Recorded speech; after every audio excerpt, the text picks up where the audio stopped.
आदिराज हा आमचा अतिशय लाडका मुलगा. खरं तर मी ज्यावेळेला बिबटच्या आंदोलनाला बसलो होतो, जो हल्ला झाला होता मध्ये आणि चौकामध्ये, आवर्जून वडिलांशी भांडण करून मला भेटायला आला हडपणीवरून आणि मला विचारलं, तुम्ही कशाला इथं उपाशी बसताय, मला दाखवा बिबट्या कुठे, मी त्याला काठीने मारतो. असा हा मुलगा, ज्याला ममत्व आहे, प्रेम आहे, ज्या मुलाला आज समाजाची व्यथा कळते. नाही तर म्हटलं नसतं वडिलांना हट्ट करून की मला शरददादांना भेटायचं आहे. आळंदीला जरी स्थित असता तर लक्ष मात्र त्याचं जुन्नर तालुक्यावर आहे. आधी राज सुद्धा नाव आहे. काय सांगावं, कदाचित भविष्यात त्याच्या वयामध्ये त्याचं राज्य यायला बसलं ह्या तालुक्यामध्ये आणि तो चांगल्या पद्धतीचं काम करू शकतो. हा आशीर्वाद देणं माझ्यासाठी अतिशय प्राप्त आहे. आणि हाच आशीर्वाद त्याला खरं तर शंकरशेठ मी नागपूरहून आज आलो. मला अशक्य होत आहे ना, आज शेवटचा दिवस होता, पण मी आज पहाटेच नागपूर सोडलं. म्हटलं की बाबा हे सगळे जे मंडळी जे आपलं प्रेम करतात, 4 दिवस तसं मी अधिवेशन गाजवलं तिथे, सगळ्या प्रश्नावर बोललो, सगळ्या प्रश्नांची उंची वाढली. विशेष म्हणजे जे पहिल्यांदा घडतंय आदिराजच्या वाढदिवसानिमित्त ते सांगतो मी काल काय घडलं. या अखंड हिंदुस्थानाचा स्वराज्याचा भगवा ध्वज हा किल्ले शिवनेरी जन्माचं ठिकाण आणि ज्या ठिकाणी राज्याभिषेक झाला, राजे म्हणून ज्यांना मानलं गेलं, त्या असल्या रायगड ठिकाणी जगातला सगळ्यात उच्च स्वराज्याचा ध्वज उभा करताय शासन, याचा मला कौतुक आहे आणि या गोष्टीचा सार्थ अभिमान सुद्धा आपल्या सर्वांना आहे. गेल्या ही पहिली कामगिरी आपण केली. त्यामुळे मला असं वाटतं की अस्तित्वाशिवाय माणूस नाही. अस्तित्व तर पाहिजेच, पण अस्तित्वाबरोबर नीतिमत्ता सुद्धा पाहिजे. माझ्या शेतकऱ्यांचा फार मोठा कष्ट आहे. मी यावेळेला सांगितलंय की शेतकऱ्यांसाठी आपण कृषी धोरण आता तयार करा.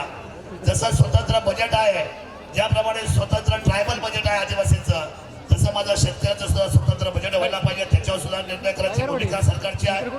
त्यामुळे आज अधिवेशन येत असताना आदिराजच्या गोड चेहरा माझ्या डोळ्यासमोर होता.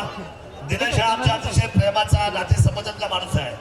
जिके सर जे आहेत आमचे, जिके सर आवटी, जिके सर हे त्यांचे दाजी आहेत आणि त्याला एकंदर या सगळ्याच्या लाडक्या बहिणींना, मुख्यमंत्र्यांच्या जसे लाडक्या बहिणी तसे आमच्या दिनेशच्या लाडक्या बहिणी, त्या मला सुद्धा दादा म्हणतात, त्या माझ्या लाडक्या बहिणी आहेत. आणि असं हे हसता खेळता परिवार आज आमचे कुलस्वामी कॉपरेटिव्ह क्रेडिट सोसायटीचे शंकरशेठ आहे अध्यक्ष, चंद्रकांत दादा असतील किंबहुना आमचे देवदत्त निकम साहेब असतील आणि प्रकाशजी मोरे नगरसेवक आलेले आहेत. ही जी सगळी मंडळी दिलीप भाऊ प्रेम करणे, असंख्य कार्यकर्ते, असंख्य तालुका जिल्ह्यातली लोक आज या ठिकाणी आहे, मुंबईची लोक आलेली आहे, काही नाशिकची लोक मला भेटली बाहेर. हा सगळा मित्र परिवार खरं तर दिलीप भाऊने उभा केलाय. दिलीपचा स्वभाव अतिशय गोड आहे. जो कोणी आनंदाची जाईल त्याला घ्यायला सुद्धा येणार, त्याला जेवायला घालणार, त्याला निरूपण प्रेमाने घेणार. म्हणजे असा हा सर्वांवर वागणारा एक चांगला माणूस. मी त्याला भला माणूस म्हणतो दिनेशला. कधी कधी मी त्याच्यावर रागवतो सुद्धा, पण मनावर कधी घेत नाही. तो नेहमी सांगतो, दादा तुमचं आमच्या ओरडणं म्हणजे आम्हाला दिशा आहे. पण खूप काळजी करणारा पोरगा आहे. मुलाला अतिशय चांगल्या पद्धतीने संस्कार त्याने दिलेले आहे. हा मुलगा अतिशय संस्कारक्षम आहे.